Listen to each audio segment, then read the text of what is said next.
Hey guys, thanks for joining me at Imagine, Create, Destroy.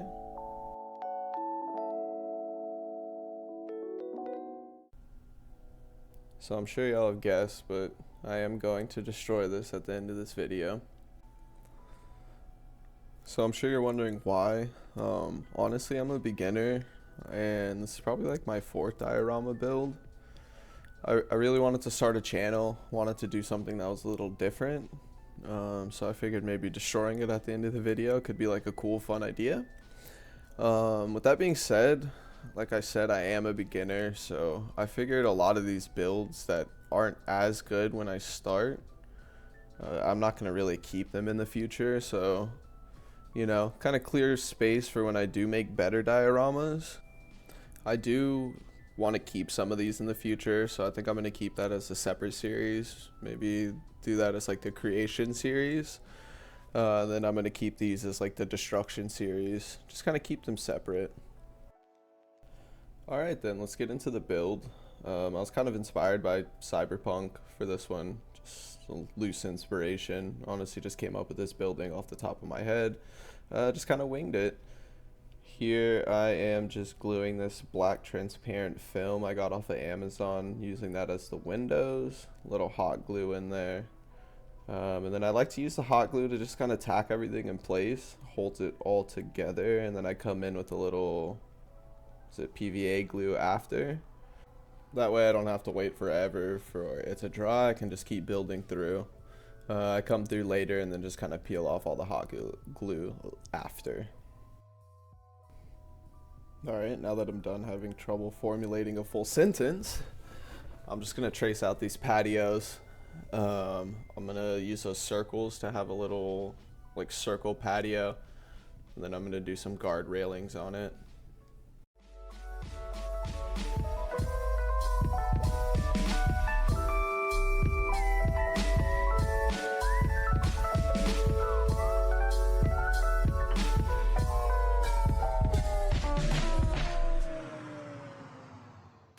Don't forget to clean off those little scraggly, waggly bits there.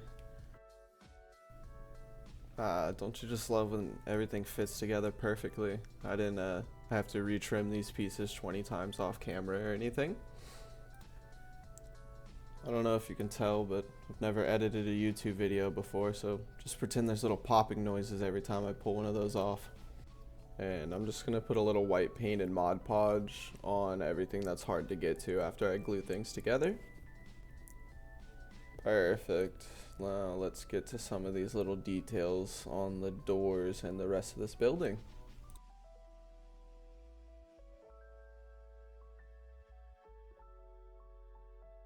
Now this was just wishful thinking. I tried to use a hairdryer to heat up some of this plastic film and then use this ping pong ball to kind of like mold it into a dome shape. It didn't work at all. So yeah, here's my failed attempt. Y'all ready? This has got to be my favorite part. Cutting hundreds of tiny little sticks.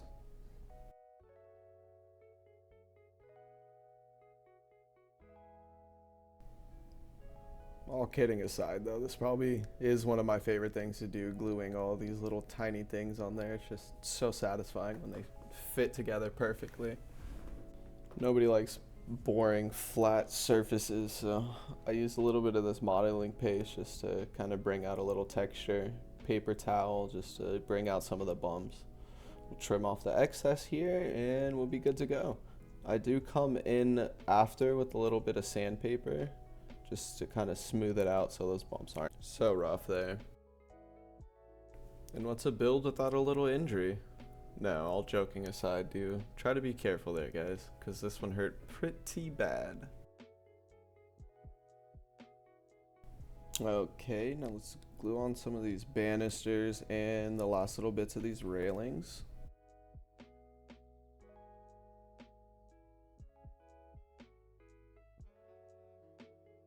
Oh, bet none of y'all guessed we were gonna cut more sticks. And since I have to cut them, you gotta watch me cut them.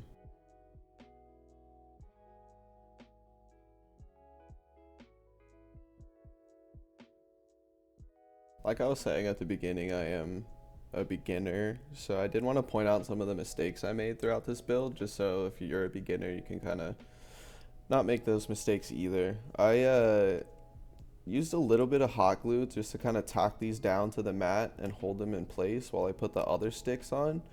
Later, I figured out if I used masking tape and just put it like not sticky side down on the tape, and then I put the sticks on the sticky side, and I was able to line up the sticks, put a little bit of glue on the back, and then I let them dry, and I just peeled it off of that masking tape. It helped keep them in place so much better. And did you guys catch that? More sticks. So if you use that masking tape method that I was telling you about, you don't have to weigh it down with these sticks. The glue was pulling the small sticks up, so I just kind of weighed them down, but if you use the masking tape, don't even worry about it. Now before I prime this up, I'm just going to go ahead and glue down the last little bits and bobs. And then I'm going to do a little bit of window details before we prime her up.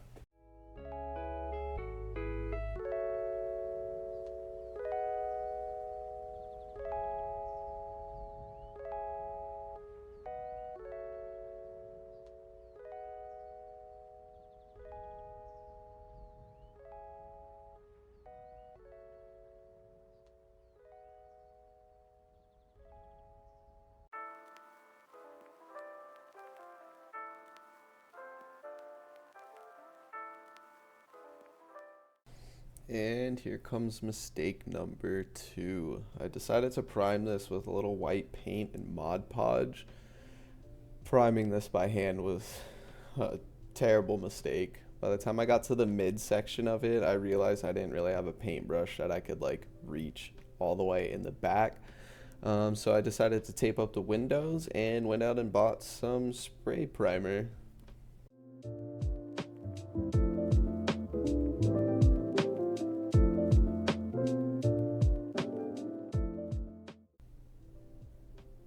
Sick. Alright, now let's do some dry brushing. I'm just gonna do a lighter gray. I think this was just like straight gray. And then we're gonna outline the doors with a little bit of red. I kind of like that red feel. Black for the banisters.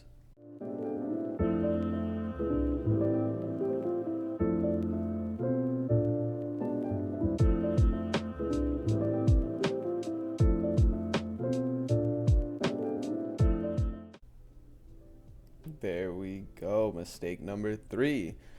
So, I once again realized that it was really hard to get back there with the paintbrush. So we went ahead and just cut those off. I'm going to paint it black off camera, do a little dry brushing on the flat spots just to kind of make it look like concrete and give it a little bit of depth there.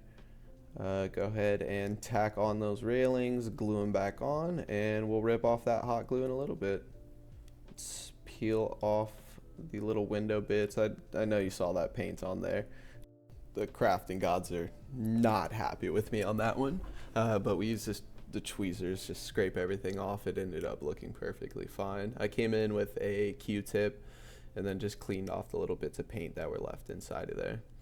Now I got this plastic off of Amazon, little assorted sizes. I just use a lighter to bend it into shape.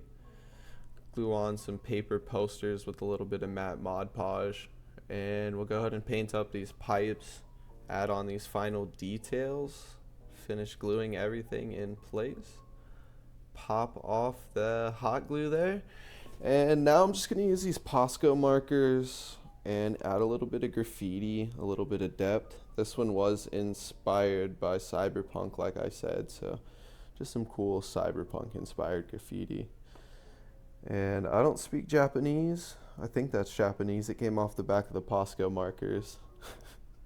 Could say marker for all I know, but I thought it looked cool. And last but not least, a little black wash just to give it some grime. Ugh, look at those ugly paintbrush marks. I should have kind of like patted that with a little bit of paper towel. You know, it is what it is.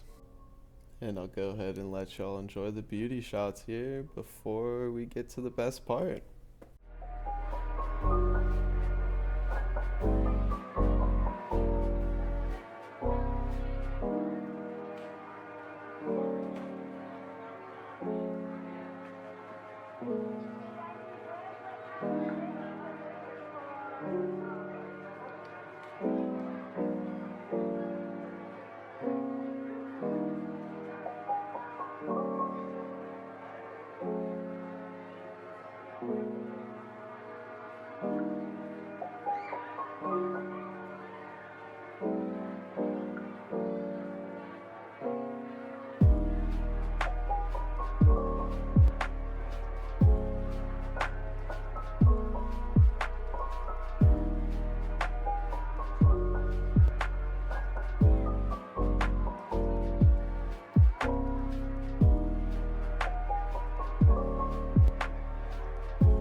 Thank you so much to everybody who made it to the end of the video. Please subscribe, like, and any comments are much appreciated.